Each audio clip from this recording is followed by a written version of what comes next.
This call is now being recorded. All right, great.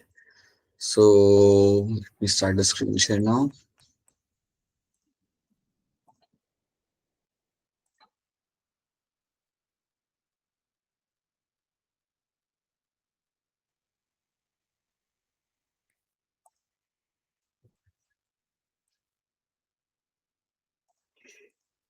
And we have solved few questions based on whatever we have completed in the last part. So ये हमने कुछ किया था, ठीक है. अब आप में से सेम चीज रिपीट करूंगा. आप में से काफी लोग लाइक मुझसे वाकिफ हैं और कुछ लोग हो सकता है जो शायद नए हो क्लास के अंदर या like they are not familiar with me. So please let me know अगर आपको लगे कि क्लास का स्पीड थोड़ा ज्यादा है, देन प्लीज इंटरप्ट करके बता देना कि सर थोड़ा स्पीड ज्यादा है, तो I can slow my self down. कोई चीज समझ नहीं आ रही तो आप डायरेक्टली बोल सकते हो कि सर रिपीट कर दीजिए, so I will repeat that thing to you. ठीक है, तो ये दो चीजों का ध्यान रखिएगा so that we can have a smooth run in the class. Right now, so that is something we have done. हमने हमारा इंटरफेस देख चुके हम लोग यहाँ पे, उसको हम अच्छी तरीके से देख चुके हैं. G1 phase, S phase, G2 phase सब हम देख चुके हैं. We have seen checkpoints as well. Checkpoint 1, checkpoint 2, checkpoint 3 क्या होता है ये भी हम यहाँ पे मेंशन कर चुके हैं, देख चुके हैं. सो अब हमें करना है हमारा mitosis. Now we have to actually get into the part जहाँ पे आपका सेल डिवीजन होगा. अब सो अब हम यहाँ पे स्टार्ट करेंगे हमारे माइटोसिस से. So let's start the journey of your mitosis. So जब भी मैं बात करता हूँ मेरे माइटोसिस की, जब मैं बात करता हूं मेरे माइटोसिस की, so let's see, whenever I'll be discussing something like a mitosis,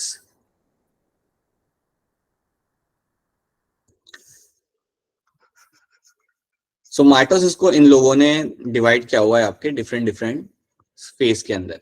so you'll have something like your prophase, again ये सब आप फेमिलियर हैं. Second is my metaphase,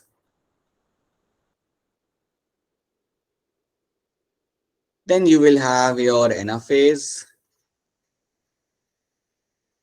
and last में आपका यहाँ पे होगा टीलोफेज. ठीक है, तो ये होते हैं आपके यहाँ पे phase. These are all the phases I will get to see in your mitosis. तो माइटोसिस के अंदर आपको ये चार फेज आपको देखने के लिए मिल जाएंगे, prophase, metaphase, anaphase and telophase. अब एक बात याद रखना कि जब भी आपका कोई सेल माइटोसिस करेगा, अज्यूम करते हैं कि यहाँ पे मेरा एक सेल है, ये मेरा एक यहाँ पे सेल है और एक डिसाइड करता है कि मुझे माइटोसिस करना है. So it will form one more cell. आपको एक और सेल मिल जाएगा माइटोसिस के बाद, और वो भी आपका डिप्लॉयड सेल ही होगा. सो माइटोसिस करने के बाद जो भी आपका सेल बनता है वो आपका बिल्कुल लाइक रेप्लिका होता है. Right, you will find a complete replica in the next cell. तो that is one thing you have to know कि जब आप माइटोसिस करते हो जो भी आपका नया सेल बनेगा that will be a complete replica over there. ठीक है, डिट्टो वही सेल आपका एक और आपको बनके मिल जाएगा. तो that will be happening in the mitosis. अगर आपसे कोई पूछता है कि माइटोसिस कौन से सेल्स में होता है, देन आपका आंसर यहाँ पे सिंपल होगा. माइटोसिस आपको मिलेगा होते हुए आपके सोमैटिक सेल्स के अंदर. माइटोसिस आपको मिलेगा होते हुए आपके सोमैटिक सेल्स के अंदर. तो सोमैटिक सेल्स जो आपके यहाँ पे होते हैं, दे will be carrying out the mitosis. तो ये बात भी आप याद रखना. ठीक है, अगर आप सोच रहे हो कि सोमैटिक सेल्स क्या होते हैं, तो याद रखना कि देखो आपके बॉडी में जितने भी सेल्स हैं, आपके बॉडी में चाहे आपके स्किन सेल्स हो, लिवर के सेल्स हो, आपके थाई के सेल्स हो, आपके ईसोफेगस के सेल हो, इंटेस्टाइन के सेल्स हो, जितने भी आपके बॉडी में सेल्स हैं accept your gamete forming cells. Right, very true. All the cells except your gamete forming cells are called as my somatic cells. आपके वो सेल्स जो आपके गैमेट बनाते हैं, उनके अलावा जितने भी आपके बॉडी में सेल्स है, you call them as somatic cells. और याद रखना सोमैटिक सेल हमेशा माइटोसिस ही करेगा. They will divide, they will increase their number as per the requirement, और वो माइटोसिस ही करते हैं. आपके मियोसिस वो कभी नहीं करेंगे. ठीक है, तो ये बात याद रखना कि all the cells except your gamete forming cells are my somatic cell. तो सारे सेल आपके बॉडी के हैं एक्सेप्ट वो सेल जो आपके गैमेट्स बनाते हैं, जो बेसिकली आपके टेस्टिस और ओवरीज में होते हैं. Other than that everyone is my somatic cells. So that is one thing you have to know. अब हम डायरेक्टली जंप करते हैं हमारे माइटोसिस के प्रोफेज के अंदर एंड लेट्स सी कि यहाँ पे क्या होगा. तो याद रखना ये लोग prophase, metaphase, anaphase and telophase. So let's start with my prophase. Prophase को हम यहाँ पे देखते हैं और समझने की कोशिश करते हैं कि इस इवेंट के अंदर या इस स्टेज के अंदर आपके क्या क्या इवेंट्स आपके होते हुए आपको मिल जाएंगे. सो let's start with your prophase.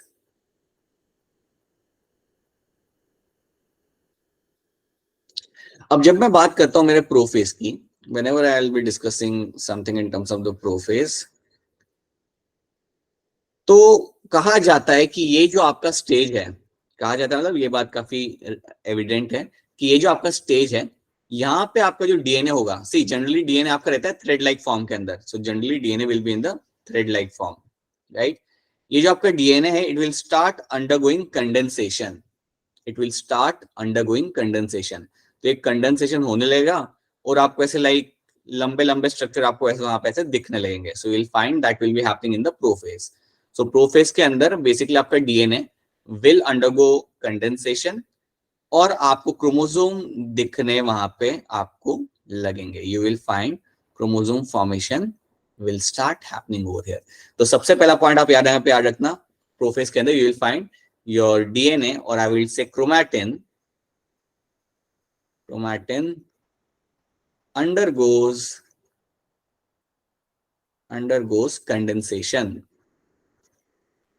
Condensation. और जब वो कंडेंसेशन करता है तो अल्टीमेटली आपको वहां पे क्या मिलेगा बन के, you will find there will be formation of a chromosome.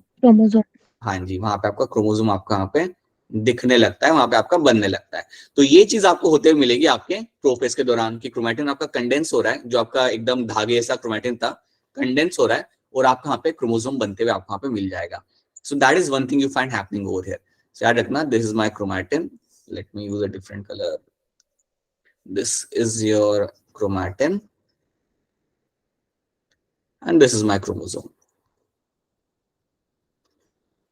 तो एक तो ये इवेंट आपको यहाँ पे याद रखना है, that is the first event you will find happening over here, ठीक है। सेकंड इवेंट जो आपको यहाँ पे हो रहा होता है, the second event which will happen over here is, आपको अगर याद होगा तो हमारे पास सेंट्रियोल्स थे जिनको हमने डुप्लीकेट कराया था। You have this centrioles which have undergone duplication. कौन से फेज में आप पे डुप्लीकेशन हुआ था by the way? Phase S. Right, S phase के अंदर आपका सेंट्रियोल का डुप्लीकेशन हुआ था। So centrioles will start moving towards the respective poles. Centrioles start moving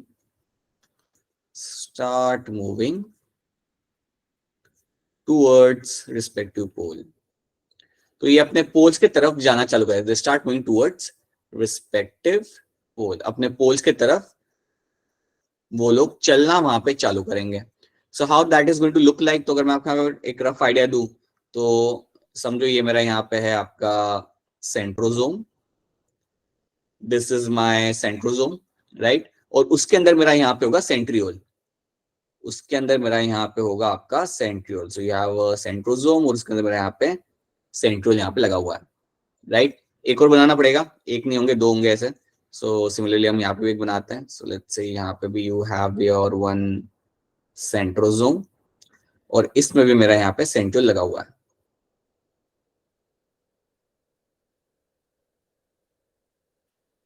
ठीक है। अब होता क्या है कि ये लोग क्या करते हैं, ये अपने अपने पोल्स की तरफ जाना चालू करेंगे, they will start the journey कि वो अपने अपने पोल्स की तरफ वहां पे जाना चालू करें। अब ये जब पोल्स पे जाना चालू करते हैं तो दे विल स्टार्ट फॉर्मिंग माइक्रोट्यूब्यूल्स, इनके अंदर से आपके माइक्रोट्यूब्यूल्स निकलने लगेंगे। तो इनमें से माइक्रोट्यूब्यूल्स भी निकलने यहाँ पे चालू हो जाएंगे। So will find microtubules will also start coming out. याद रखना, ये लोग एक दूसरे से दूर अपने अपने पोल की तरफ जा रहे हैं, they are moving towards the pole. तो ऊपर वाला एक डायरेक्शन में जाएगा और नीचे वाला एक डायरेक्शन में जाना चालू करेगा, ठीक है। और ये जो आपके जो माइक्रोट्यूब्यूल्स यहाँ पे निकल रहे हैं, you call them as a aster. So basically आपके माइक्रोट्यूब्यूल्स निकल के बाहर आ रहे हैं आपके सेंट्रियोल्स में से, right, and you call them over here as a aster. तो इनको हम बोलेंगे यहाँ पे एज अ एस्टर फॉर्मेशन।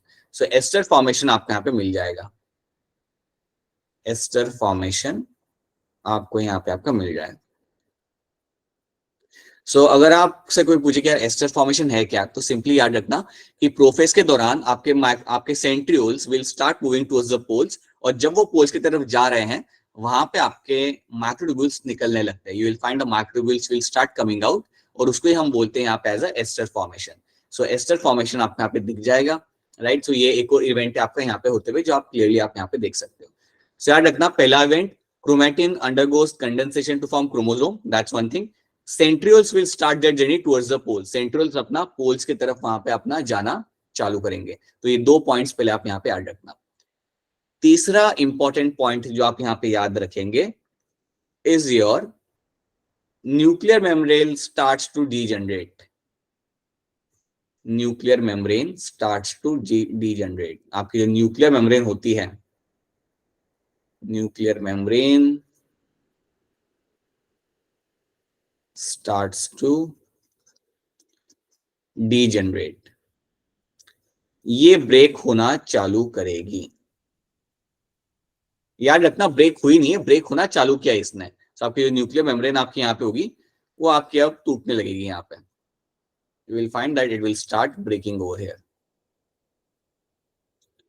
तो ये चीज भी आपको होते हुए मिलती है आपके प्रोफेस के दौरान। सो nuclear membrane will start rupturing या ब्रेक होना वहां पे चालू होगी।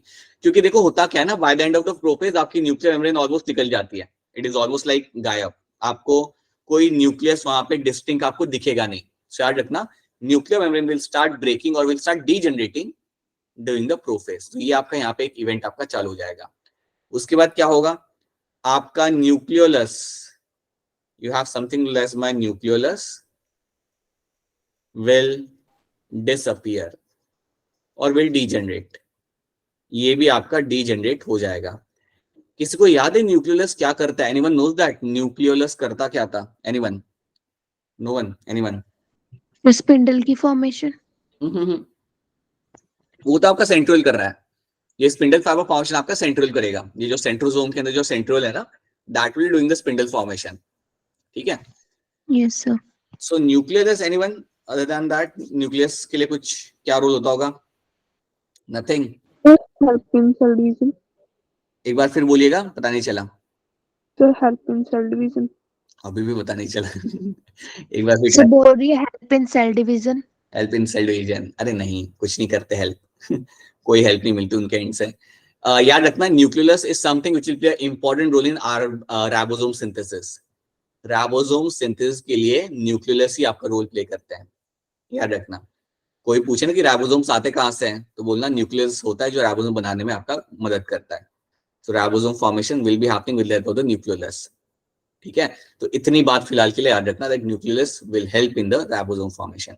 सो न्यूक्लियोलस आपका यहाँ पे हो जाएगा degenerate, so that will also happen. ये आपका डीएनए के साथ ही होता है, ये आपका डीजनरेट यहाँ पे हो जाएगा। तो मेम्ब्रेन जा रही है, न्यूक्लियोलस आपका डीजनरेट हो चुका है। एक और चीज आप यहाँ पे याद रख लो, दैट आर सेल ऑर्गेनल्स।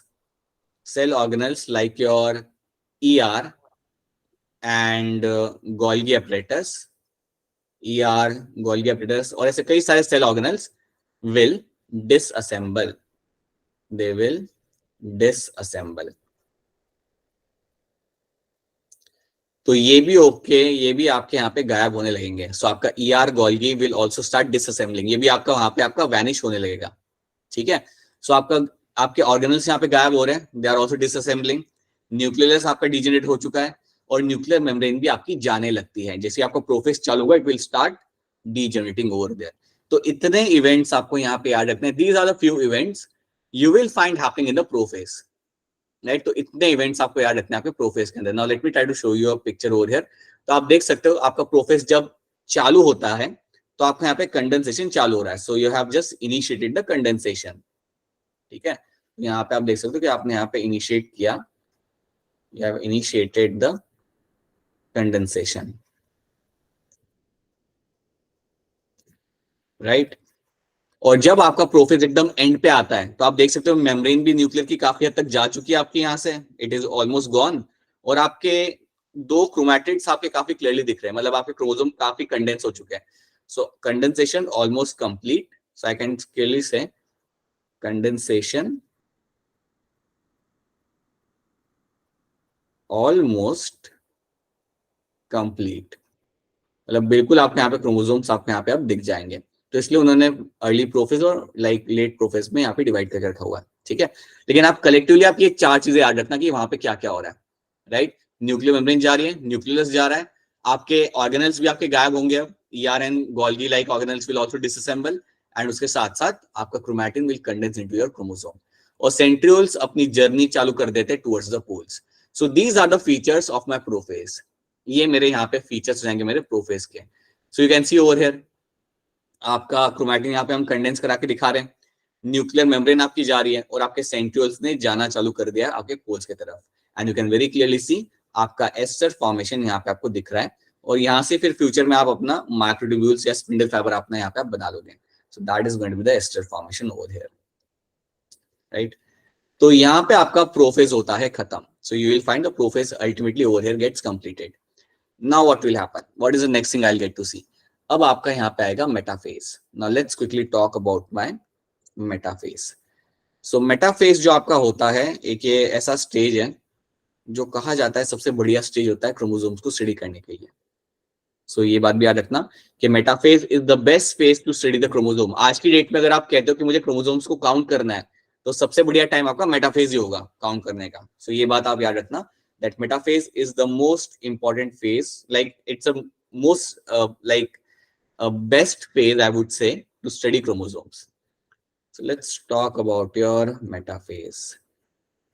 अच्छा, मेटाफेज के बारे में बात करने के पहले एक चीज मैं आपको बताना चाहूंगा जो आप ऑलरेडी शायद जानते हो, but still I let you know that. See, you have your chromosomes like this. ठीक है, बीच में आपको मिलेगा आपका centromere. So in the centre you will have the something like a centromere. तो ये आपका होता है यहाँ पे आपका सेंट्रोमियर. सेंट्रोमियर. अगर आपसे कोई पूछे कि सेंट्रोमियर किसको कनेक्ट करके रख रहा है, तो याद रखना ये जो दो क्रोमैटिड है आपके यहाँ पे, इनको जोड़ के रखेगा मेरे यहाँ पे सेंट्रोमियर. तो ये है मेरा chromatid number 1. This is my 1 chromatid. और ये है मेरा यहाँ पे दूसरा क्रोमैटिड. तो मेरे दोनों क्रोमैटिड यहाँ पे जुड़े हुए हैं एक दूसरे के साथ with the help of the centromere. तो याद रखना ये बात को कि सेंट्रोमियर आपकी मदद करता है आपके क्रोमैटिड को जोड़ के रखने में. Right, so this true chromatid always a chromosome. देखिए, डुप्लीकेशन के बाद आपको क्रोमोसोम में आपको 2 क्रोमैटिड आपको यहाँ पे दिखेंगे और उनको जोड़ के रखेगा मेरा यहाँ पे सेंट्रोमियर. इतनी बात आप सब लोग यहाँ पे जानते हो. बस एक ऐड करना चाहूंगा यहाँ पे एक चीज कि क्रोमोसोम के अंदर आपको एक और चीज मिल जाती है, डिस्क शेप. आपको ऐसे सी डिस्क शेप आपको एक और चीज मिलेगी आपके क्रोमोसोम के अंदर, 2 मिल जाएगी आपको यहाँ पे. And this structure over here is called as my kinetochore. बिल्कुल, अरे बहुत बढ़िया. Yes, you call them as a kinetochore. You call them as a kinetochore. और इनका काम क्या होगा वो आगे देख लेंगे, मेटाफेज के दौरान इनका काम आपको दिख जाएगा. सो काइनेटोकोर याद रखना, राइट, बिकॉज यहाँ से आपके स्पिंडल फाइबर अटैच होते हैं. ठीक है, now let's see what will be happening in my metaphase. Metaphase के कुछ पॉइंट्स हम यहाँ पे देखते हैं कि आपका यहाँ पे क्या होगा. सो सबसे इंपॉर्टेंट पॉइंट यहाँ पे ये है, सबसे एक रेलेवेंट पॉइंट आपका यहाँ पे ये है कि आपके जितने भी क्रोमोसोम्स थे, राइट, इस फेज के अंदर सेंटर में अलाइन हो जाएंगे. So all chromosomes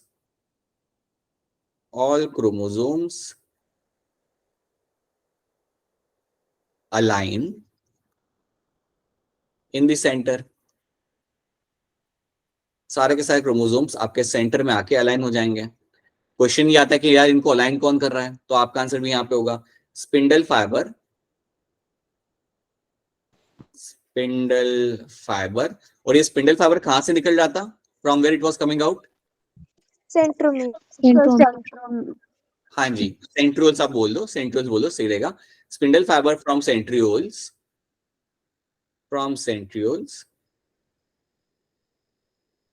helps in alignment. ये लोग आपके यहाँ पे हैं जो आपके बेसिकली हेल्प करेंगे आपके अलाइनमेंट के लिए. तो यहाँ से आपका इनसे आपकी मदद मिलती है जिसके थ्रू आप अपने क्रोमोसोम्स को बीच में लाके आप खड़ा कर सकते हो. So that is something done by my spindle fibre. तो स्पिंडल फाइबर इस तरीके से आपकी करता है मदद. अब अगर आप यहाँ पे देखोगे, सो हियर यू कैन सी आपके स्पिंडल फाइबर ने यहाँ पे क्या किया हुआ है. They have brought all the chromosomes in the centre. सारे क्रोमोसोम्स को सेंटर पे लाके यहाँ पे खड़ा कर दिया है.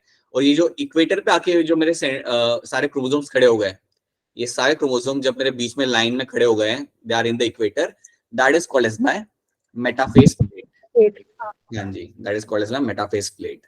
तो यहाँ पे आपको मेटाफेज प्लेट आपको देखने के लिए आपको यहाँ पे मिल जाती है. So metaphase plate basically means what, कि सारे मेरे क्रोमोसोम्स आके सेंटर में आके अलाइन हो चुके हैं. That is called as metaphase plate. So metaphase plate आपको इस तरीके से आपको यहाँ पे देखने के लिए आपको यहाँ पे मिल जाएगी. सो ये बात आपको याद रखनी है. देखो, याद रखना, जब आपका मेटाफेज चालू हो जाता है दैट मींस आपका क्रोमोसोम कंडेंसेशन पूरा कंप्लीट हो चुका है. मतलब आपका कंडेंसेशन यहाँ पे पूरे तरीके से आपका कंप्लीट हो चुका है. सारे क्रोमोसोम्स अब मेरे पकड़े जाएंगे बाय द स्पिंडल फाइबर. आप देख सकते हो स्पिंडल फाइबर उनको आके पकड़ रहा है.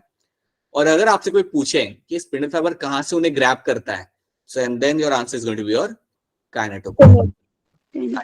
देखिए आप ध्यान से, ये जो आपके व्हाइट मैंने यहाँ पे बना के रखे हुए हैं, ध्यान से देखिए, ये जो व्हाइट है ये आपके काइनेटोकोर ही है, these are all my kinetochore.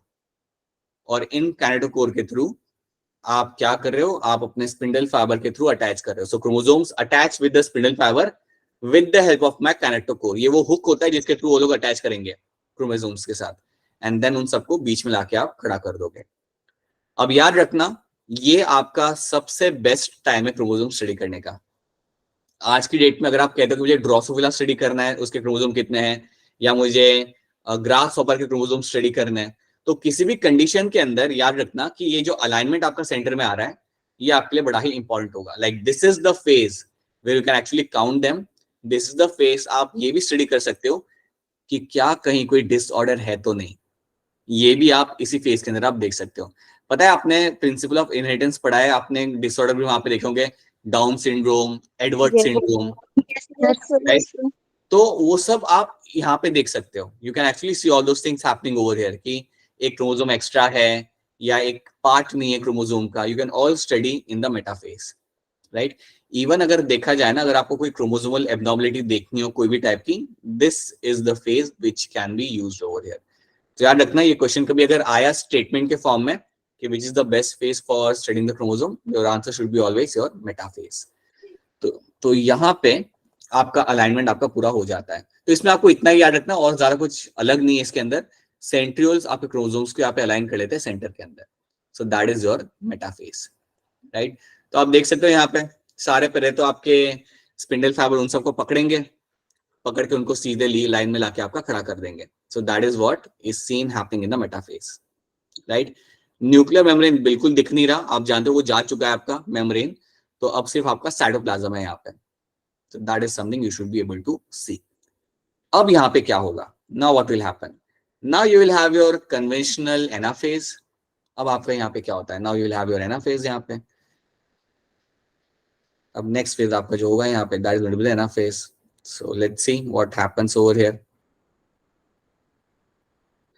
अब आप लेकिन एक बात समझिए, हम बात करेंगे अभी हमारे यहाँ पे एनाफेज की।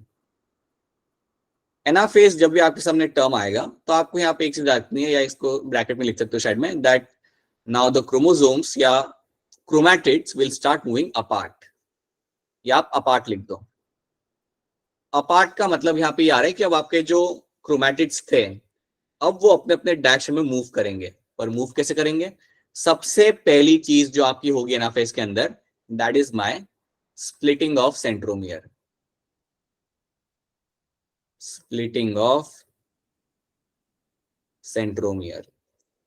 आपका जो सेंट्रोमियर होता है वो यहाँ पे होगा ब्रेक, याद रखना।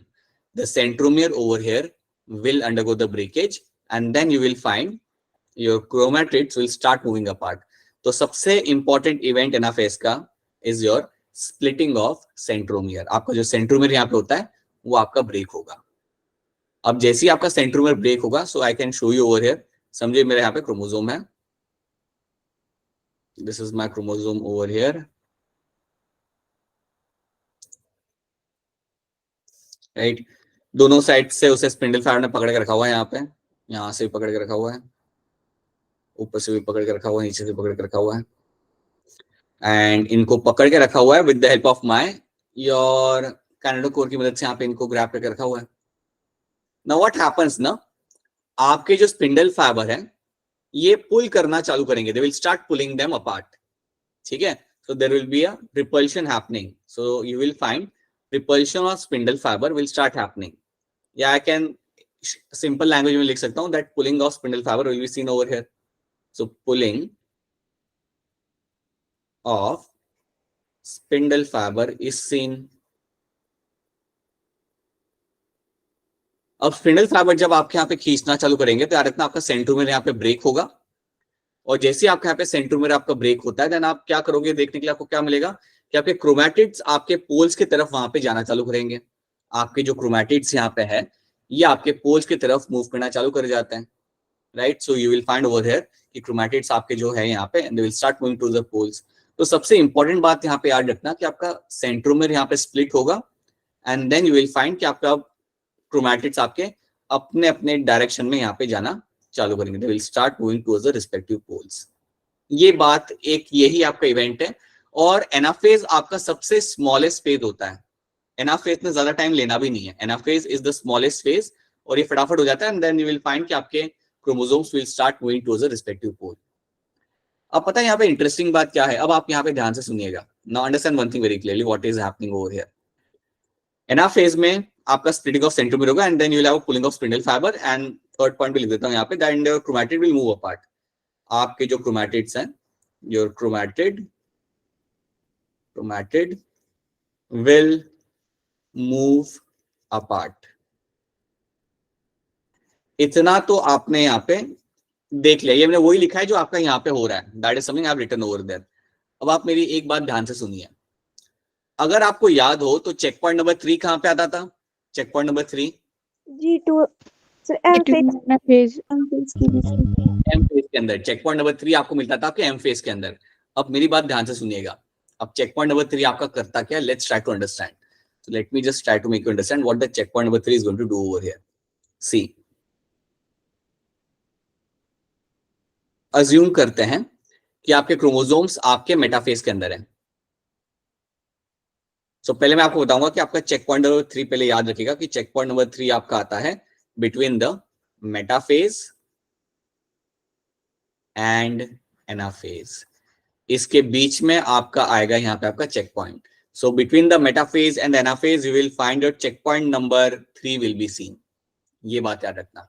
अब देखो यहाँ पे होता क्या है, मेटाफेज में आपके क्रोमोसोम्स सेंटर में आके अलाइन हो जाते हैं। मेटाफेज के अंदर मेरे क्रोमोसोम्स यहाँ पे आ चुके हैं सेंटर में and they are align in the centre. सारे के सारे सेंटर में आके यहाँ पे लग चुके हैं। So you can see over there, सारे के सारे यहाँ पे सेंटर में आके यहाँ पे लग चुके हैं, राइट।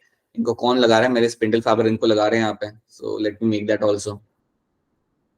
स्पिंडल फाइबर की मदद से मेरे सारे, ये इमेजिन कर लो कि सबके सब मेरे सेंटर में आके यहाँ पे लग चुके हैं। अब चेक पॉइंट यहाँ पे क्या करेगा? What the checkpoint is going to do?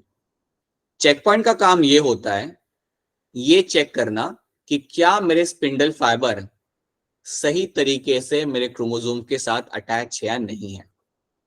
Are my spindle fibre correctly attach to the chromosome और नॉट।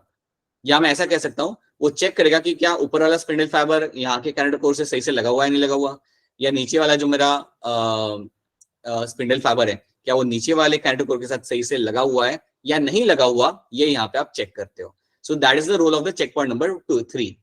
पहले वो चेक करेगा कि सब कुछ सही से वहां पे अटैच या नहीं है, राइट। आप ये चीज सोचो, अगर समझो आप ट्रेन चला रहे हो और आपके इंजन के पीछे आपकी कई सारी बोगी लगी हुई है, ठीक है, और आपके एक वर्कर ने आपके जो ट्रेन का जो हुक था वो दूसरे बोगी को सही से नहीं लगाया, उसने लाइक पार्शियली लगा के रखा हुआ है, ठीक है, अच्छे से उसने लगाया नहीं वहां पे। तो जब ट्रेन चालू होगी तो क्या होगा? What will happen when the train will start? क्या होगा फिर? तुम लोग तो यार सोचने में लगे, काफी सोच रहे हो इतनी सी बात को। अच्छा मुझे चलो एक और एग्जांपल में तुम्हें देख के बताता हूँ। अज्यूम करो कि बीच में तुम्हारा कद्दू है, राइट, और कद्दू को आपने एक रस्सी से बांध के रखा हुआ है, ओके। या मैं कहूंगा कि कद्दू के अंदर लाइक आपने 2 रस्सी बांध के रखी हुई है और दोनों साइड पे आपके 2 फ्रेंड खड़े हुए हैं। मतलब एक साइड पे समझो आपकी तमन्ना है, एक साइड पे आपके यहाँ पे let's say we have this Ramita, और दोनों अगर कद्दू को खींच रहे हैं तो आप एक्सपेक्ट क्या करते हो? दोनों ब्रेक होगा ना कद्दू बीच में से और दोनों के पास Yes, हाफ sir. कद्दू चला जाएगा, दैट्स एक्सपेक्ट, है ना। लेकिन सोचो आप दोनों में से जो तमन्ना है उसने रस्सी को सही से नहीं पकड़ा, उसने एकदम ऐसे हल्के हाथों से पकड़ के रखा हुआ है और वहां से रमिता रेडी हो गई है कि चलो खींचते अब 1 2 3, और उसने उसे ढंग से नहीं पकड़ा। अगर एक साइड से आपने उसे ढंग से नहीं पकड़ा देन क्या होगा? पूरा वो ब्रेक एक साइड पे आ जाएगा। Yes sir, yes sir. पूरा कद्दू खींच के रमीता के साथ आ जाएगा, वो लेके चली जाएगी अपने घर, right. That is what will happen over here, okay. So understand the same thing which will happen in this. अगर आपका एक साइड से आपका वीक तरीके से आपने पकड़ के रखा है, अगर आपने अपने क्रोमोसोम का यहाँ पे जो अटैचमेंट आपका है ये आपका वीक है, समझो यहाँ पे आपका स्पिंडल फाइबर के साथ जो है वो वीक अटैचमेंट। अगर अटैचमेंट आपका यहाँ पे स्ट्रॉन्ग नहीं है तो क्या होगा? जब आप खींचना चालू करोगे तो ये टूट जाएगा। जब आप खींचना चालू करोगे तो यहाँ से वो टूट जाएगा और पूरा के पूरा क्रोमोसोम आपका एक साइड पे आ जाएगा, and that is not a good thing. ये कहीं से भी अच्छा नहीं है। अगर ऐसा कुछ हो ना कि पूरा क्रोमोसोम एक साइड पे आ रहा है, that is not a good thing by any means. समझो इस बात को, कि अगर एक साइड पे वीक अटैचमेंट हुआ तो आज जब आप खींचना चालू करोगे the complete chromosome will start moving towards one side. ऐसा नहीं होना चाहिए ना, सेंट्रोमियर ब्रेक होना चाहिए, दोनों इक्वली डिवाइड होने चाहिए, तो वैसा नहीं होगा। तो आप यहाँ पे देखो, मैंने पिक्चर भी बनाई है यहाँ पे, कहाँ की पिक्चर, यहाँ पे you can see over here कि आपके यहाँ पे हो क्या रहा है, आपका पूरा क्रोमोसोम एक डायरेक्शन में जा रहा है। That is not a good thing, ऐसा आप नहीं चाहते हैं। और ऐसा तब हो सकता है जब मेरा एक साइड से स्पिंडल फाइबर सही तरीके से अटैच ना हो। हाँ जी बेटा बताइए, क्या क्वेश्चन है आपका, बोलिए मनीषा बताइए। Manisha you have a question? Manisha you have just raised your hand. Alright, ठीक है। सो ये बात याद रखना आप यहाँ पे कि ये अटैचमेंट आपके यहाँ पे टाइटली होना चाहिए। कहाँ गया हमारा अटैचमेंट? ये आपका टाइटली यहाँ पे होना चाहिए। तो चेक पॉइंट पे याद रखना that that is the one thing you will do. You will check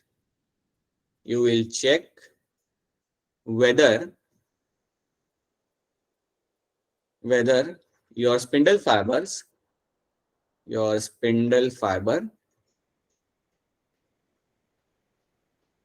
are correctly attached or not, are correctly attached or not। अब समझ लो कि वो अटैच नहीं है। इमेजिन कर लो कि तुम्हारा सही से नहीं पकड़ा हुआ, तो उसे पकड़ाया जाएगा। सो आपका चेक पॉइंट नंबर उसे ध्यान से अटैच करवाएगा। अगर आपका सही से स्पिंडल फाइबर अगर अटैच नहीं होगा ना, तो कुछ प्रोटीन आपके आएंगे यहाँ पे, some protein will come over there, और वो हेल्प करेंगे कि स्पिंडल फाइबर है उससे अच्छे से पकड़ लें। ये बात याद रखना, ये चीज कराई जाती है। अगर सही से लगा नहीं हुआ तो वो ऐसा नहीं बोलेगा कि अरे ये तो सही से नहीं लगा हुआ, सेल साइकिल बंद कर दो, सेल को खत्म कर दो, ऐसा कुछ नहीं होगा। You will make sure that it will get attach itself strongly, वो उसे अटैच करने में आपके यहाँ पे मदद करेगा। तो ये बात आप याद रखना, ठीक है। So that should be clear to you, right. इतनी बात सबको यहाँ पे समझ आ रही है? Is this thing clear to all of you? Yes. Yes, sir. ठीक है, बाकी आई होप सारे लड़कों को भी यहाँ पे समझ आ रहा है। All the people we have, Vansh, Harsh, Gaurav and all the people we have, I hope it's clear to you as well, ठीक है। Then the next thing here is going to be, तो इतना आपने यहाँ पे देख लिया। एक बार आपको पता चल गया कि आपका स्पिंडल फाइबर काफी सही से वहां पे अटैच है, once you see that spindle fibre is tightly attach over there, then आपका एक और कॉम्प्लेक्स होता है जिसे हम कहते हैं APC. APC stands for your Anaphase promoting complex. अरे वेरी गुड, क्या बात है, एनाफेज प्रमोटिंग कॉम्प्लेक्स। और ये कॉम्प्लेक्स आपका बेसिकली हेल्प करता है इन द एंड, लाइक एक बार आपने चेक पॉइंट चेक कर लिया, उसके बाद anaphase promoting complex will allow the promotion of the anaphase. So ये बेसिकली अलाउ करेगा कि अब आप सेंट्रोमियर को ब्रेक करो, it will promote the anaphase. Basically आप शॉर्ट में लिख सकते हैं यहाँ पे, ये आपका प्रमोट करता है आपका anaphase. This is going to promote the anaphase, मतलब अब आपका सेंट्रोमियर आपका ब्रेक होगा और आपके क्रोमैटिड्स आपके रिस्पेक्टिव पोल्स की तरफ आपके यहाँ पे जाना चालू करेंगे। सो it will promote the anaphase and you will find it will help in the segregation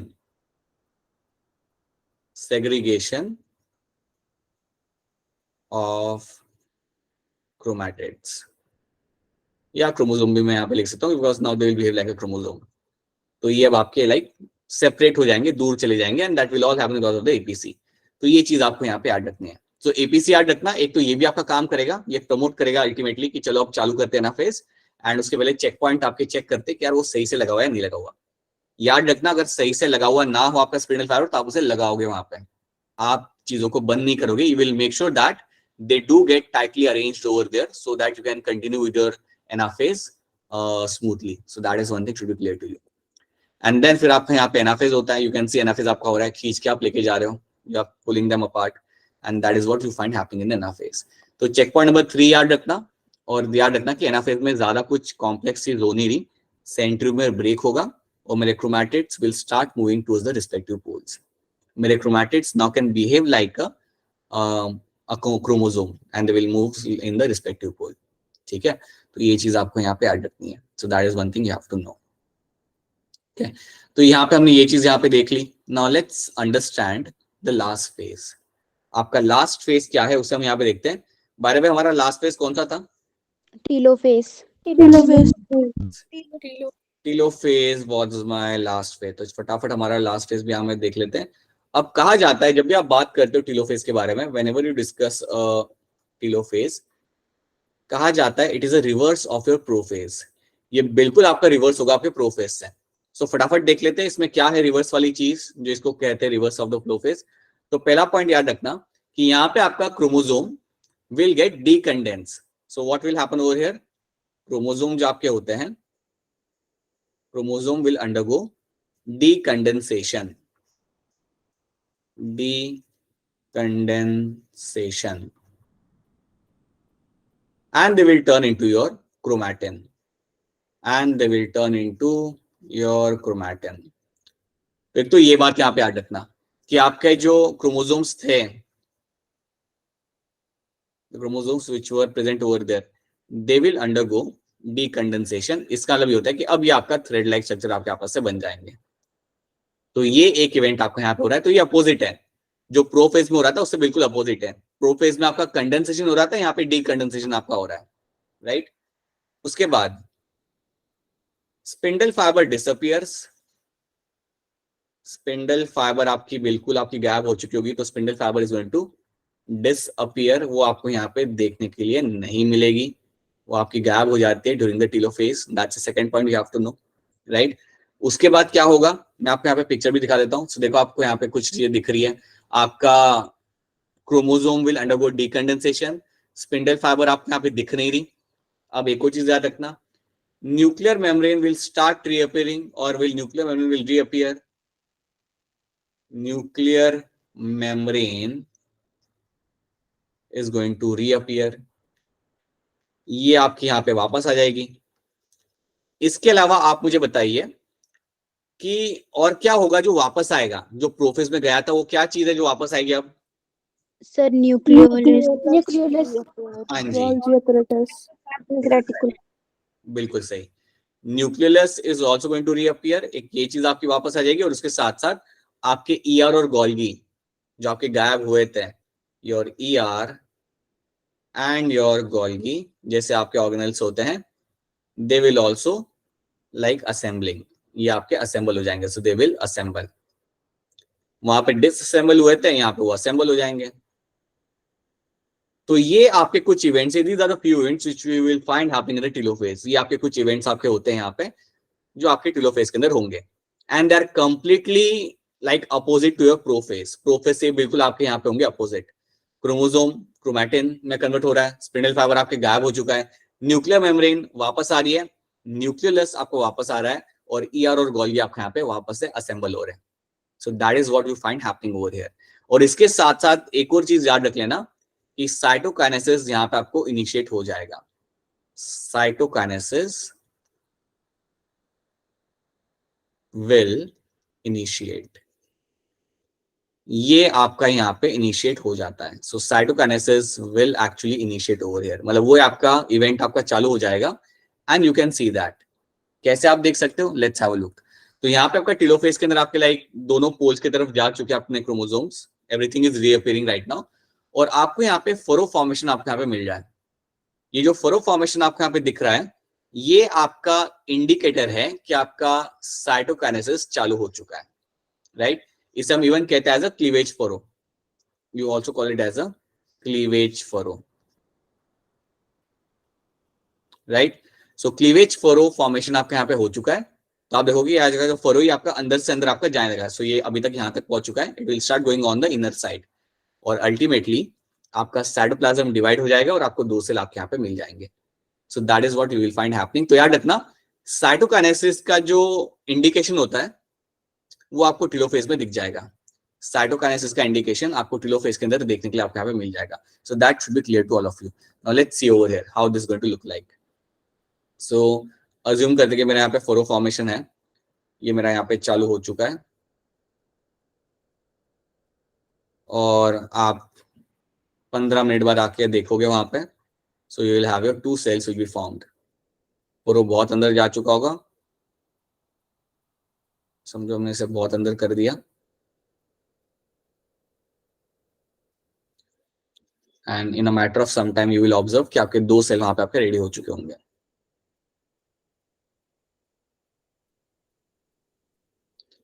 and this do cell will have their own nucleus and will have their own DNA. So that is something you will get to see. So इस तरीके से आपका cytokinesis आपका यहाँ पे खत्म होगा. अब एक चीज याद रखना, ये जो पिक्चर आपके सामने मैंने बना के रखी हुई है, फोरो फॉर्मेशन, ये सब जो आपका हो रहा है यहाँ पे, you will find that happening in the animal cell. ये सारी स्टोरी आपके एनिमल सेल की. प्लांट सेल में ऐसा कुछ नहीं होना. So this is the story of my animal cell. सो ये सब आपका हो रहा है आपके एनिमल सेल के अंदर. सो फोरो फॉर्मेशन, क्लीवेज फॉर्मेशन जो आपको मिलेगा होते हुए, this is a trait of your animal cell. Plant cell में ऐसा कुछ नहीं होना. याद रखना, प्लांट सेल के पास सेल वॉल होती है. किसको मालूम है सेल वॉल किससे बनी हुई होती है प्लांट सेल की? सेलुलोज. सेलुलोज, ठीक है. Peptidoglycan is for your bacterial cell wall, right. Cellulose होता है आपको, हेमीसेलुलोज मिलता है, पेक्टिन होता है, ठीक है. अब सेल वॉल क्या होती है? फ्लेक्सिबल नहीं होती. सेल वॉल आपकी फ्लेक्सिबल नहीं होगी, इसलिए उसके अंदर आपको ये जो पिंचिंग ऑफ है, आपका जो फोरो फॉर्मेशन है, वो आपको देखने के लिए वहां पे नहीं मिलेगा. कैसे होता है वो हम बाद में देखेंगे, बट याद रखना ये सब इवेंट आपका एनिमल सेल में होगा, not in the plant cell. एक और बात याद रखना, प्लांट सेल के अंदर आपको सेंट्रियोल्स नहीं मिलते. You don't have centrioles, you don't have centrosome in the plant cell. वो एनिमल सेल में आपको मिलेंगे. So that is also one thing back in the mind, आप हमेशा याद रखना, ठीक है. विल सी दैट कैसे होता है cytokinesis in the plant cell, will see that. But उसके पहले लेट्स सॉल्व सम क्वेश्चंस. पहले कुछ क्वेश्चन सॉल्व करते हैं, एक अश्योरेंस लेते हैं कि आपको चीजें समझ भी आ रही है और आपको भी एक आइडिया लग जाएगी जनरली क्वेश्चंस कैसे बन के आते हैं इस पोर्शन में से. So we can have a look at those questions right now quickly. सो ये आपका हो गया यहाँ पे टीलोफेज आपका यहाँ पे हो रहा है, एंड यू कैन, ये पिक्चर सारी एनसीईआरटी की है, so that you can remember them, and that's how it will wrap up. Now question number 16, ध्यान से देखिएगा क्वेश्चन को, and please raise your hand before answering the question. So question को आप ध्यान से देख लीजिए यहाँ पे, and then you can raise your hand and then try to answer this. कौन सा सीक्वेंस आपको यहाँ पे अच्छे लग रहा है? आपको बेसिकली बताना है यहाँ पे कि आपका कौन सा सीक्वेंस है इन चारों में से जो काफी करेक्ट है in terms of the mitosis. So please raise your hand before answering.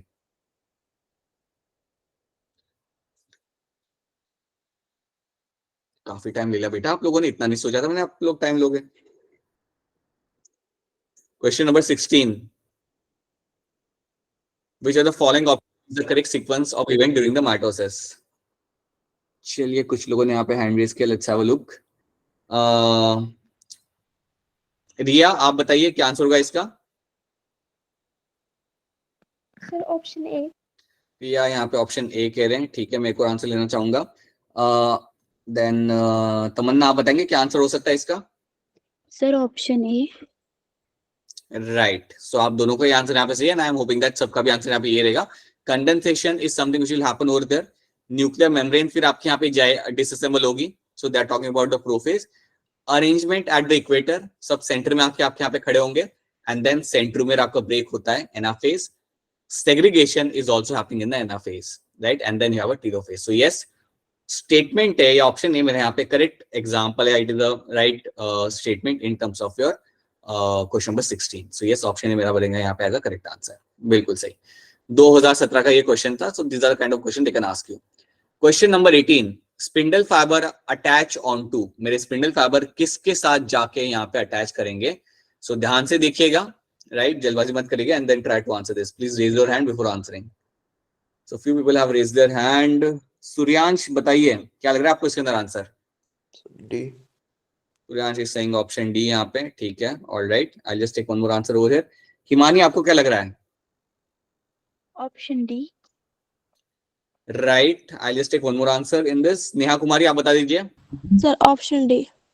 बिल्कुल सही, आप सबका आंसर यहाँ पे सही है. बिल्कुल, काइनेटोकोर ऑफ द क्रोमोसोम्स. मेरे स्पिंडल फाइबर मेरे काइनेटोकोर्स को जाके वहां पे अटैच करेंगे. So that's a very simple question, and that is the kind of question they can ask you. मतलब ऐसे क्वेश्चन में तो आपने 30 सेकंड भी स्पेंड नहीं करने. फटाफट बबल करो, आगे बढ़ो. जितना जल्दी बायो खत्म करोगे उतना टाइम मिलेगा फिजिक्स और केमिस्ट्री करने के लिए, ठीक है. हाँ, ये क्वेश्चन ध्यान से करना. क्वेश्चन नंबर 17, और कर सकते हो, अभी अभी हमने इसे देखा है. Anaphase protein complex is the protein degradation machinery necessary for the proper mitosis of the animal cell. If APC is defective in the human cell, अगर आपका एपीसी काम नहीं कर रहा तो इनमें से कौन सी चीज आपके हिसाब से यहाँ पे नहीं हो पाएगी? Which of the following is expected to not occur? Hand raise करना पड़ेगा आंसर देने के लिए. ध्यान से देख लीजिए क्वेश्चन को, इतना कोई डिफिकल्ट क्वेश्चन है नहीं। ये लोग ये कह रहे हैं कि आपका एपीसी काम नहीं कर रहा, ठीक है, इनका यही कहना है कि आपका एपीसी जो यहाँ पे है वो आपके यहाँ पे काम नहीं कर रहा। बताइए प्रीति, क्या लग रहा है आपको इसका answer? Sir B option. Preeti को यहाँ पे बी लग रहा है। मनीषा आप बताइए आपको क्या लग रहा है? मनीषा की आवाज ही नहीं आ रही, कोई बात नहीं। राजकुमारी आप बताइए। Sir option B. Right, I'll just take one more answer over here if I can get something else. So Preeti Baniyal आपको क्या लग रहा है? Sir B option. B option बेटा आप सबका यहाँ पे सही है। क्रोमोसोम्स विल नॉट सेग्रीगेट, आपके क्रोमोसोम्स आपके यहाँ पे सेग्रीगेट नहीं करेंगे। अगर आपका एपीसी काम नहीं कर रहा देन सक्सेसफुल सेग्रीगेशन आपके क्रोमोसोम्स को आपको यहाँ पे देखने के लिए नहीं मिलेगा। So that is why option B becomes over here as a correct answer. Right, let's see something else. At metaphase chromosomes are attached to spindle fibre by there, इसका आंसर मैं कर देता हूँ, kinetochore. They will be attached to kinetochore. ठीक है, आगे बढ़ते हैं। हाँ, ये वाला ध्यान से देखना। If you are provided with the root tip of an onion in your class and asked to count the chromosomes, बोला है कि क्रोमोसोम काउंट करो, which of the following stage can you most conveniently look into? कौन से stage को आप conveniently यहाँ पे आप देख सकते हो? चलिए, कुछ लोगों ने यहाँ पे हैंड रेज किया हुआ है। जगदीश कुमार का नाम क्या था? अंकिता, अनीता, अनीता बताइए क्या होगा इसका सही आंसर? सर ये मेटाफेज। मेटाफेज कह रहे हो आप, ठीक है। देन और कौन? शगुन पठानी आप बताना चाहोगे यहाँ पे क्या हो सकता है इसका आंसर? मेटाफेज। ऑलराइट, ठीक है, आप सबका आंसर यहाँ पे सही है। क्रोमोसोम्स को आप सबसे बढ़िया स्टडी कर सकते हो यूजिंग द मेटाफेज, राइट। तो चाहे वो कैसे भी स्टोरी बना के पूछे आपसे, अगर वो आपसे पूछे कि कौन सा बढ़िया टाइम है क्रोमोसोम्स को काउंट करने का, then the answer is going to be your metaphase. ठीक है, अब मैं यहाँ पे आपको एक चीज बताना चाहूंगा, याद रखना, you have something like your colchicine. Colchicine आपका ऐसा एक सब्सटेंस है, एक ऐसा केमिकल है जो आपको प्लांट्स में से मिलता है, एंड इसको हम कहते हैं एज अ माइटोटिक पॉइजन। इसको हम कहते हैं यहाँ पे as a mitotic poison, right. अब जब मैं कह रहा हूं कि मेरा माइटोटिक पॉइजन है, तो इसका मतलब यहाँ पे क्या होता है?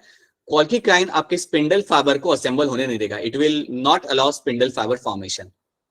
अगर मेरा समझो सेल है, अगर मेरा सेल है मेरे पास और वो काफी हैप्पीली डिवाइड कर रहा है, वो कहता है कि चलो मैं प्रोफेज करता हूँ, मेटाफेज करता हूँ और मैं डिवाइड करता हूँ, तो अगर उसका माइटोसिस चल रहा है और अगर उसके बीच में मैंने उसके ऊपर कॉल्की काइन डाल दिया, मैं अपना कॉल्की काइन लेके आया और मैंने उसके ऊपर डाल दिया, तो आपका माइटोसिस वहां पे रुक जाएगा। क्यों रुक जाएगा? Colchicine does not allow spindle fibre formation. So ये बात रखना, it does not allow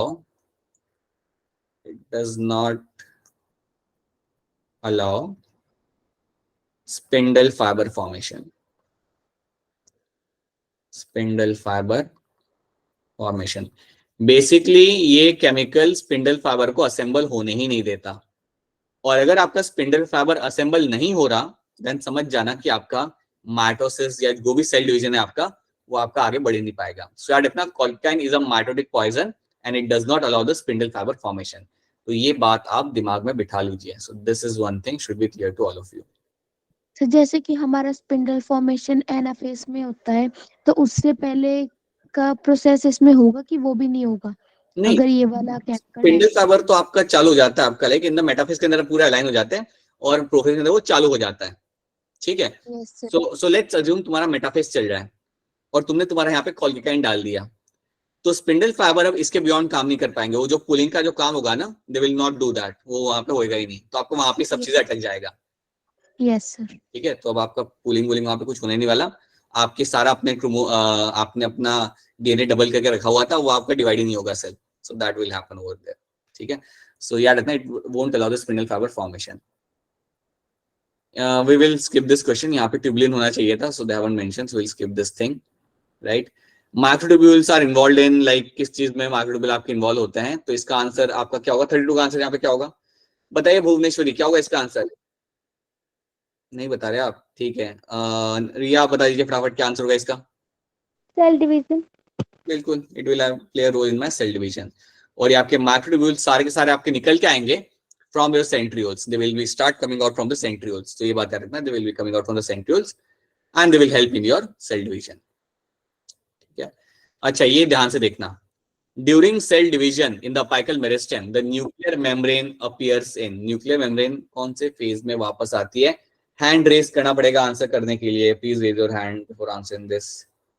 So let's see who can answer this. बताइए तमन्ना, क्या लग रहा है इसका आंसर? Sir telophase. तमन्ना यहाँ पे कह रही है टेलोफेज. एक और आंसर हम यहाँ पे ले लेते हैं. लेट्स से रमिता, आपको क्या लग रहा है? Sir telophase. रमिता, आपको टेलोफेज के और भी ट्रेट्स आपको बताने पड़ेंगे. ये बात आपने बता दी कि न्यूक्लियर मेम्ब्रेन आपका वापस आता है, और भी 2-3 चीज बता दीजिए. और क्या क्या चीजें होती है टेलोफेज के अंदर? स्पिंडल फाइबर डिसअपीयर होना शुरू हो जाता है. ठीक है, ठीक है, ये जाएगा आपका डिसअपीयर. और सब जो क्रोमोसोम होते हैं वो डिसकंडेंसेशन शो करते हैं और वो क्रोमेटिन बनाते हैं. ठीक है, सो डीकंडेंसेशन आपका यहाँ पे हो जाएगा. बिल्कुल सही बात है. और कुछ? सर न्यूक्लियोलस आपका वापस आ जाएगा. So nucleolus will reappear, right. And one more thing I will tell you, आपका ER और गोल्गी भी आपका रीअपेयर हो जाता है. बिल्कुल, वो भी आपका असेंबल यहाँ पे हो जाएगा. So these are the events will find happening in the telophase. Telophase. बहुत बढ़िया, right. How many mitotic division are needed for a single cell to make 128 cell? अगर आपको 128 सेल बनाने हो तो कितने माइटोटिक डिवीजन की यहाँ पे जरूरत पड़ेगी? बताइए मनीषा, बताइए क्या आंसर है आपका? मनीषा का mike is not working I guess. So या बताइए प्रीति, आपका क्या आंसर है यहाँ पे? सर 7. राइट. तो बेसिकली आपको यहाँ पे करना कुछ नहीं है. आपको यहाँ पे याद रखना है कि 2:1 अगर आपका होता है तो आपको 2 सेल मिल जाए यहाँ पे. सो 2:1 आपके यहाँ पे आपको मिलते हैं टोटल 2 सेल. 1 जो आपका पावर में, that is the number of mitotic division. तो अगर आप 2 बार माइटोटिक डिवीजन करते हो, सो उसे आप कर दो 2:2. सो बेसिकली आपको मिलेगा आपके यहाँ पे 4 नंबर ऑफ सेल आपके यहाँ पे मिलेंगे. सो जो भी पावर में जो है ना आपका यहाँ पे, that is the number of mitotic division. तो आप वैसे अगर आप करते हो, अगर आप करोगे 2:7 तो आपका यहाँ पे आपका 128 सेल्स आपको यहाँ पे मिल जाएंगे. Yes sir. ठीक है, तो ये क्वेश्चन आपने कभी ना कभी फ्यूचर, आज से 8-9 महीने पहले आपने शायद ये किया होगा. यस सर, मैंने पूछा भी था आपसे क्वेश्चन, मुझे याद है. हाँ वही है, और सॉल्व भी किया था सब लोगों ने बैठ के. ठीक है. Colchicine is a inhibitory chemical which. Colchicine करता क्या, पूछ रहे लोग कॉल्किकाइन यहाँ पे क्या करेगा. सो प्लीज जल्दी इसका हैंड रेस करके आंसर दीजिएगा. कौन देगा इसका आंसर? रिया, बताइए क्या आंसर होगा इसका? Sir option C. Option C करे यहाँ पे रिया. एंड प्रीति, क्या आंसर होगा इसका? Sir C option. Right, it prevents the spindle formation in the mitosis. बिल्कुल सही. कॉल्किकाइन आपका स्पिंडल फॉर्मेशन आपका यहाँ पे होने नहीं देगा, एंड इसकी वजह से we call them as a mitotic spindle. तो ये बात आपने यहाँ पे याद रखनी है. So this is something you have to know, right. Our cell can divide itself once approximately in. हमारा सेल कितना टाइम लग जाता है यहाँ पे डिवाइड करने के लिए? Again a very simple question. Arushi बता दो, जल्दी आंसर बता दो, आगे बढ़ना है हमें. Option A 24 hours. हाँ जी, राइट. 24 घंटे लगते हैं आपके सेल को डिवाइड करने के लिए. बिल्कुल सही. So now we can move ahead, right. हाँ, ये वाला ध्यान से करना. If a cell has 2n number of chromosomes in G1 phase, cell के पास अगर 2n नंबर ऑफ क्रोमोसोम है G1 फेज के अंदर, what is the number of chromosome in the cell after S phase? S phase के बाद आपको कितने क्रोमोसोम आपको यहाँ पे मिल जाएंगे? चलिए मैं भी आंसर करता हूँ. मेरा आंसर है यहाँ पे ऑप्शन डी. आप लोग अपना आंसर देख लो, हमारा मैच हो ना हो पता नहीं, राइट. ओके, क्वेश्चन ध्यान से समझ लीजिए सब लोग कि आपके G1 फेज के अंदर 2n नंबर ऑफ क्रोमोसोम्स थे. आपका S फेज हो गया, अब आपके पास कितने नंबर ऑफ क्रोमोसोम्स आपके पास होंगे यहाँ पे? बस इतने ही लोग, बस 5 लोग. ऐसे कैसे चलेगा? बताइए प्रीति, बताइए क्या हो सकता है इसके अंदर answer? C option. Option C. Anita, आपको क्या लग रहा है? Sir option C. Right. So याद रखिएगा कि आपके एस फेज के बाद भी आपके क्रोमोसोम नंबर आपका चेंज नहीं होता. सो अगर आपका 2n है स्टार्टिंग के अंदर, तो आपके एस फेज के बाद भी आपको G2 फेज में आपको 2n ही मिलेगा. So chromosome number is not going to change. So that is why option C over here becomes a correct answer. Option C आपका यहाँ पे है एज अ करेक्ट आंसर. ठीक है, ये बात आई होप सबको इसमें कोई कंफ्यूजन नहीं है, क्योंकि काफी कम लोगों ने हैंड रेज किया था. I hope it's clear to all of you. Yes, sir. Yes, sir. Number 14. Please याद रखना, the chromosome number is not going to change by any means. ठीक है, डीएनए तुम्हारा डबल होता है बट क्रोमोसोम नंबर आपका चेंज नहीं होता. क्वेश्चन नंबर 20 करके बता दो. Prophase is characterized by what it is known for. So please raise your hand and try to tell me this जल्दी से. नेहा कुमारी बता दीजिए क्या होगा. Option D. तो ये चारों इवेंट्स, तीनों के तीनों इवेंट्स आपको प्रोफेज में आपको होते हुए आपको मिलेंगे. Initiation of condensation, central moving towards the poles, and initiation of the assembly of the matrix spindle. Yes, all things are happening in the your prophase. So option D becomes over here as a correct answer. ये वाला question का answer कर देते हैं. Let's keep it as a last question. Cells at the end of prophase, when viewed under the microscope, do not show. जब आप cell को observe करते हो प्रोफेज के एंड में, तो आपको वहां पे क्या देखने के लिए आपको वहां पे नहीं मिलेगा. So एक बार फिर हम कोशिश करते हैं मनीषा से आंसर लेने की. So मनीषा बताइए क्या लग रहा है आपको इसके अंदर आंसर.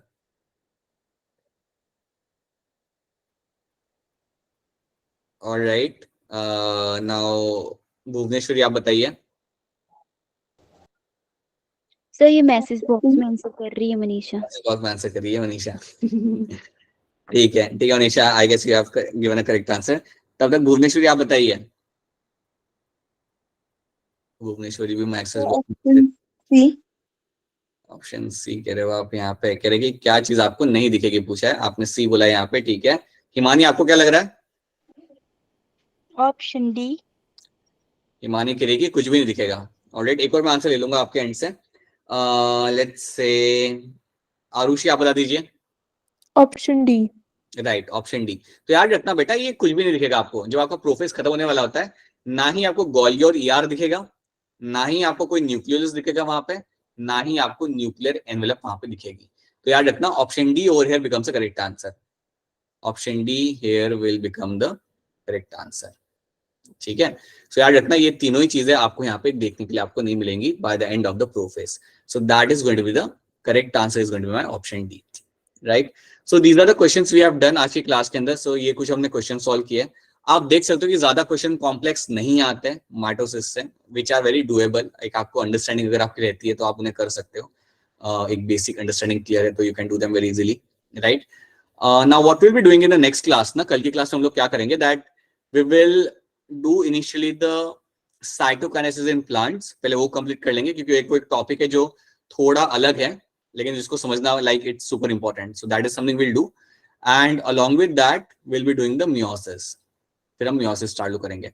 मियोसिस थोड़ा टाइम लेगा. मियोसिस में बेसिकली आपका प्रोफेज 1 आपका टाइम लेता है और उसको हम थोड़ा सा लाइक स्लो करेंगे बिकॉज वो अच्छे से रिकॉल हो जाए आपका. सो that will be a good thing. So will be slightly slower at that point of time. So yeah, that will be the plan. Cytokinesis in the plants and then we'll move on to the prophase 1 of your meiosis. Meiosis हम start करेंगे. ठीक है, so I hope यहाँ तक सारी चीजें आपको यहाँ पे clear है. So that's it from my end. In case if you have any kind of question then please go ahead and ask your questions. अगर आपके कोई question नहीं है then आपका lecture यहाँ पे खत्म होता है and हम लोग फिर से मिलेंगे same time पे कल. So please make sure to join on, everyone to make sure to join on time. Right, so chiliye then, bye everyone, bye, do have fun, do